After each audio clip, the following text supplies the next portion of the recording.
सभी को मेरा प्रणाम। आज एक नया सीरीज को लाने का प्रयास है और इसमें एक ही बहुत ही भिन्न चीज़ आप पढ़ेंगे और जानेंगे, जो कि बहुत ही कम जगह इसका वर्णन किया गया है और ये बृहत्होरा शास्त्र से इसका उत्पत्ति है। वहाँ पे आप जा कर के उसको देख सकते हैं।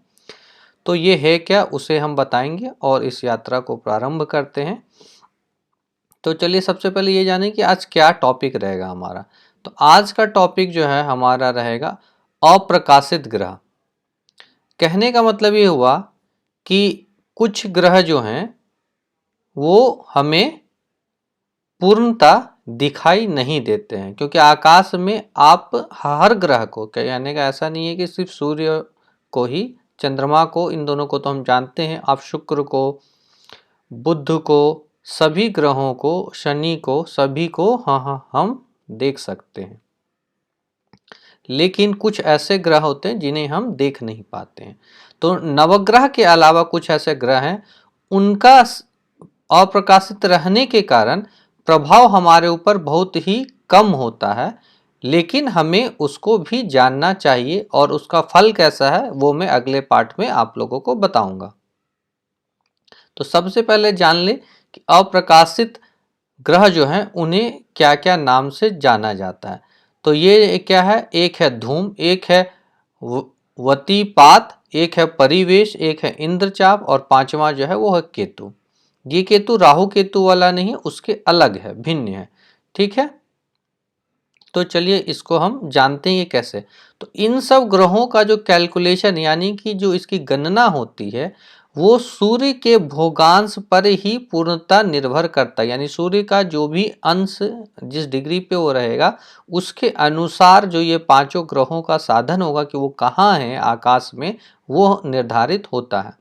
तो सबसे पहले जब कोई भी जन्म कुंडली आएगी तो उसमें हमें जो है सूर्य के भोगांश को हमको जानना होगा। मान लीजिए कि ये कुंडली है 7 नवंबर 2022 की, जो 15 बज के यानी 3:50 पे ये राजस्थान के जयपुर शहर का है, वहाँ पे ये कुंडली बनी है वहाँ की।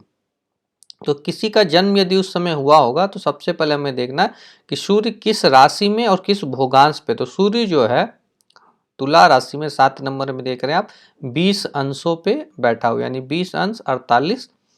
ठीक है, तो इसको हम लोग आगे जानेंगे।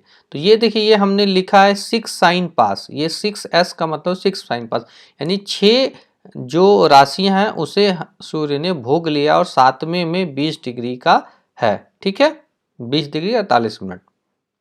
अब चलिए कैसे निकलता है। तो सबसे पहला जो अप्रकाशित ग्रह उसे हमने धूम के नाम से जानते हैं।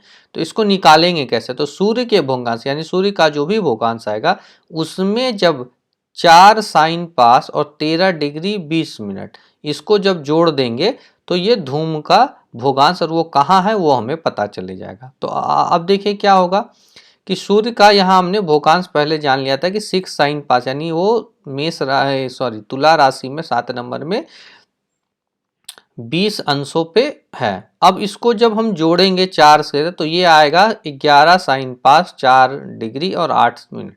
इसका मतलब क्या हुआ कि यानी ये 12वां, यानी ये मीन राशि में है। तो मीन राशि देखिए कुंडली में कहाँ पे आता है, तो मीन राशि हम देख रहे हैं कि लग्न में बैठा हुआ, यानी जो धूम हुआ वो मीन राशि में लग्न में विराजित है। ठीक है, इसी तरह अब दूसरे को हम निकालते हैं जो है वतीपात। तो वतीपात का मतलब हुआ कि दूसरा जो ग्रह है उसके हम निकालेंगे कैसे। तो इसमें 12 साइन पास, यानी क्या मतलब पूरा जो एक भ्रचक्र का योग होता है यानी 360 डिग्री, उसमें से हम माइनस करेंगे धूम का भोगांश। तो धूम का भोगांश हमने निकाल लिया था 11 साइन पास 4 डिग्री और 8, तो वहां से निकाल ले। तो ये आ रहा है 0 साइन पास 25 डिग्री 52 मिनट। ये बिल्कुल ही एक कैलकुलेशन है और उसी के बेस्ड पे है। तो इसे थोड़ा सा ध्यान देंगे, बहुत आसान है, बहुत सरल है, कुछ भी नहीं है। तो ये एक 0 साइन पास है यानी कि मेष राशि में हुआ। तो यहाँ आप देख ले दूसरे भाव में मेष राशि में चंद्रमा और राहु जहाँ पे, वहाँ पे ही ये व्यतिपात विराजमान है। अब चलिए तीसरा जो है परिवेश, अब इसका गणना क्या है, तो वतीपात जो है उसका भोगांश और उसमें हम 6 साइन पास यानी कि 180 डिग्री जोड़ देंगे तो निकलेगा।